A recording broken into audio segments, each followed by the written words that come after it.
Hi, this is State Representative Sam Hunt with your legislative update. We are at one of the crucial points in the legislature this week. We have passed the cutoff for bills out of the policy committees in the House of Origin. That is, committees that are not the fiscal committees have to have reported their bills out, or they are in essence dead for this session. So it was a big, busy week. State Government Committee, which I chair, had more than 100 bills introduced this session, so we had to call those out, figure out which ones to hear, and then voted out several. A couple of bills we voted out, one would allow Election Day voter registration, that you could register up to Election Day to try to facilitate and make it possible for as many people as want to vote. Another is allowing 16 and 17-year-olds to register to vote. Not to vote, but when they get their license under the motor voter, to register to vote, and then their voting would be activated when they turned 18.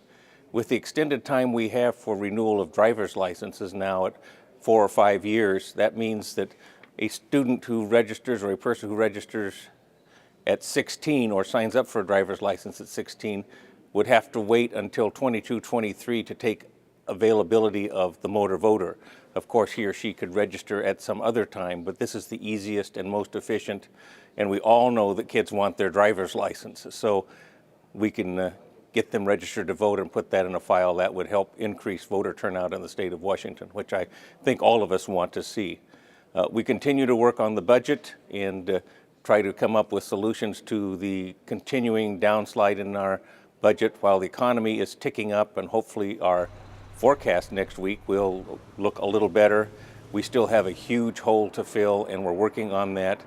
And I personally do not support doing it all with cuts. I think we need to look at revenue. That's why I have taken several steps in this area. I have come out publicly to support an increase in the sales tax and eliminating some of the tax exemptions, putting those on the ballot sometime this year, and letting the voters choose if they want to fund some services that we're cutting.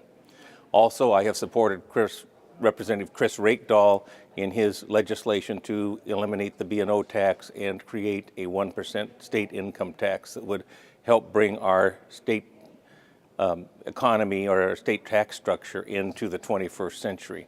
And third, I've joined with a number of legislators in challenging the constitutionality of Initiative 1053, the two-thirds vote initiative. The Second Amendment of the Constitution, or Second Article of the Constitution, says very clearly that all votes in the legislature will be by simple majority.